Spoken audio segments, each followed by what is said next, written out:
Welcome to the 7th webinar in a series on helping dancers help themselves, mental health and performing artists.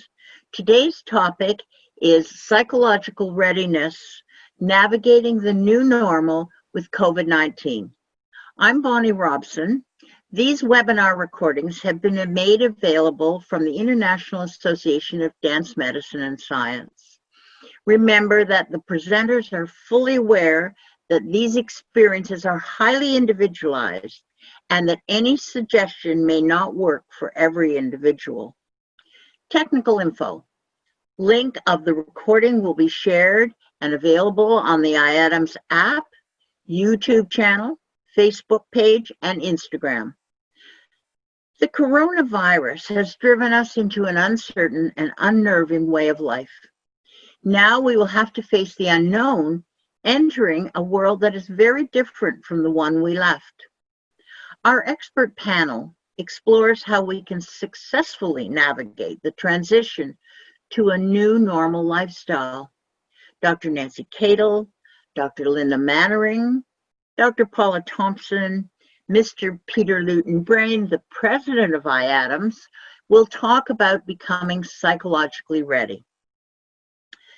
Dr. Linda Mannering, can you help us develop more confidence in keeping our space? And what are some of the options if someone doesn't respect that space? How do I keep myself safe and others? There are so many questions that go along with us getting back into what we're doing. How do I keep myself safe? What do I do now that I'm transitioning from being isolated and moving back into where there are people, and I've been socially and physically distant from people? So I first wanted to talk about safe distancing and approaching somebody that you haven't seen for a while and working in an environment with people, because we've been removed from people for the most part. What do we do? Do you feel comfortable going up to somebody and giving them a hug? Do I keep myself distant from them because I need to be 6 to 9 to 10 feet apart from others? What are those restrictions that have been imposed upon me? So do I go up to somebody and give them a big hug because I'm so thrilled to see them? And does that put me in a vulnerable situation? Hugs are so vitally important, and touching another individual is incredibly important for our biological system and our psychological system. In fact, when we hug somebody, there is a chemical that's secreted called oxytocin. And oxytocin, they call it the love hormone or the cuddle hormone, that is released. It bonds us together. So I would just like to say that hugs are vitally important for us. But I also want to provide a note of caution, because if you're going to rush to hug somebody and be in very close proximity, what risk are you putting on yourself and that other person? I think now we have to be mindful of what the risks and the exposure is for when we move back into our spaces, into everyday living spaces, into the dance studio. When we are in close proximity to one another, we are putting ourselves potentially at risk and making ourselves and our loved ones who may have compromised immune systems, we are exposing them to potential risks, because we still don't know if that person is asymptomatic, if they have the virus or not. We don't know where they've been or with whom they have been interacting. And I suggest that we all make decisions before we get back into social spaces about what is comfortable for ourselves and what our own boundaries might be. If you're in a situation where you're going to be in close proximity with an individual, let's say 6 to 10 feet, wearing a mask for only a few minutes or outside, you're not putting yourself at a great risk. But if you're with that person or people for longer than 10, 15 minutes, over time, risk and your amount of exposure vulnerability is a function of the length of time and how much virus has been dissipated into the air by either coughing, sneezing, or loud speaking or singing. So singing, if you're in close proximity, the virus, if person has it is going to be spewed out into the air, but also loud talking. So think about it. If you're in a studio or you have a dance teacher or somebody is directing and they're speaking loudly and they happen to have the virus and they don't know it, they are putting you at risk. So we have to manage the risk, manage the exposure. Outside, outdoors is probably the safest. Indoors with large open volumes of space is probably okay if people are wearing masks, but close, confined spaces where you're there for a long period of time and somebody may be asymptomatic, so they have the virus and they don't know they have it and you don't know it, could be a very risky situation. So I'm just mentioning this so we know the parameters, because the second very important thing for being empowered is to know your information, to be informed. You have to be mindful, first of all, of the situation, set your boundaries, be informed, and make some assessment of the situation in which you may be going. And if we think about that in advance, I think that's going to give us a sense of empowerment. So I may think when my loved one or my friend is in the room and I haven't seen them for a long time, how am I going to greet them? Am I going to rush over to them? Well, I've already established some things for myself, and you may want to think about that for yourselves, how you're going to greet somebody. So if somebody invades your personal space and they come within 3 feet of you and you're not comfortable, what is it that you can say to them using I words that suggest that you're not comfortable, rather than saying, back off, you get away from me? Approach them in kind, sensitive, socially responsible expressions, and express yourself by saying, I don't feel comfortable with this, would you mind? Those kind of statements will help you and the other person understand what might be socially responsible and comfortable for each of you, rather than getting them angry or defensive. Thank you, Dr. Mannering. You've allowed us to image what we might experience. You've offered practical suggestions, I statements to empower us and keep us safe. Is there another element to explore in the dance world and dance culture? Dr. Paula Thomson, can you help us understand how dance culture impinges on our psychological readiness? Thank you, Bonnie.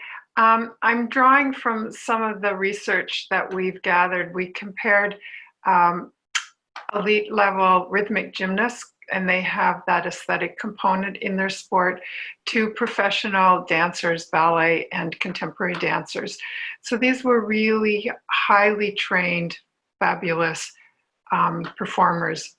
And what we found is the dancers felt like they did not own their body. The elite athletes did. And the elite athletes were actually a little better at denying or ignoring pain. And what that said to us is that the dance culture, we're so habituated into letting the choreographer have the dancer's instrument, the teacher speaking to the dancer's instrument. Literally, it is your instrument. And so we don't feel like we necessarily own our body. And the objectification that there's been lots of research on is saying that we are an object.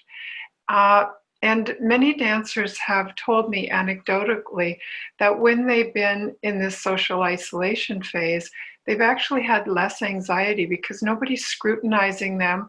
Nobody really owns them. So they're feeling a little better in their bodies. But the notion of going back into the studio, going back into rehearsal, is a little bit unsettling for not all, but many dancers.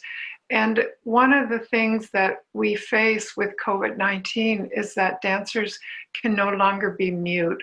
They have to practice having a voice. They have to practice saying, I don't feel comfortable. I'm uncertain about what you're asking me to do right now. I'm not in condition to do that yet. And dancers have a lot of fear of speaking up, and it's a skill that you get better at. And I think that we're sitting in a very unique situation where maybe dancers are going to have more body ownership and they're going to have a voice for their own well-being and for the well-beings of their loved ones. So I'm only saying that as a very unsettling transition for many, because you have to break certain taboos that we've implicitly said these are the conditions of our world, and they're going to have to change. Thank you, Dr. Thompson. From your research, we are reminded that dancers are viewed and often view themselves as just a body to be used by the choreographer. Your thoughts that isolation may have an empowering effect and increase self-confidence in the dancers will be an effect to watch closely. Peter Lewton-Brain, how are companies going to accept the more empowered dancer?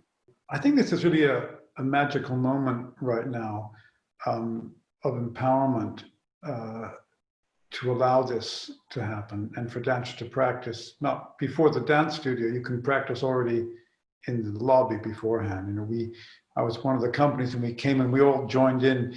So, you know, I'm based in Monaco, which is in France. And in France, you do the B's, you sort of kiss 2 sides, and in the north of France, 3 sides. So this is a big change. And sort of you come in your face and people are saying, what do we do? And people have masks on, and there's this moment of really, how do we do this? And I think this is a moment where people are waiting you to set your own boundaries. It's like for the first time, it's like waiting for you to make the boundaries. How are we gonna deal with this? And at first it can be a bit of an embarrassing moment. People look down, jittering this, and it's okay to be awkward, to look at them and give them, as a silent, a gift. It's so good to see you, and give that time as if you were doing that greeting, and that can be in silence. And it's this, I found it sort of it's okay. We both agree to the new rules. I think this is really a magic moment for these dancers to allow to practice before it comes into the studio, where you might be asked to do something you're not comfortable with, or someone's too close, or someone's this, and finding it's okay to have your own boundaries and rules. I think it's a very important part. And we had a great discussion with the director. He spoke to the whole company, and he very clearly said he really wants to get everybody back, and we all want to get back, but he said this is only going to happen if we have everyone's consent.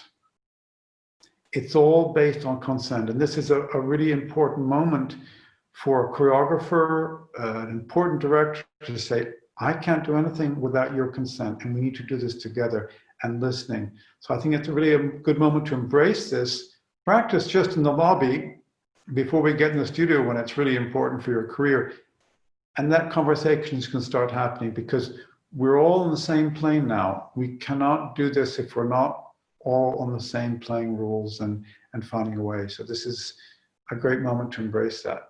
Thank you, Peter Lewton-Brain, for helping us to visualize the entry into the building and into the studio, and what may be so important, the issue of consent. I'm going to ask Dr. Nancy Kadel to summarize. Thank you, Bonnie. Well, I really appreciate everybody's contributions today. It's really been eye-opening and really interesting to think that really we're at this magical time. Yes, this is stressful and unprecedented, but maybe this is the magical moment that we've been waiting for, where we can change the culture of dance so that consent is given and asked for, and that you as a dancer can start to practice giving consent, practice your own ownership of your safety, but also your care for others and your safety for others. And as Paula had said, it will get better with practice, standing up for yourself, owning your body, and saying, I'm not ready for those big jumps. I've been at home for 8 weeks. I'm not comfortable with you standing that close to me, and I'm wearing a mask, and I'd like you to wear a mask. And so those simple things might be a huge step for us to change in the whole world of dance, how this culture can become better, and how we can all own our own bodies. And I think that would make us all healthier and stronger in the long run. I would like to thank this amazing panel of experts here today, and thank you for joining us. We look forward to seeing you again for our 8th webinar, Loss and Grief in the COVID-19.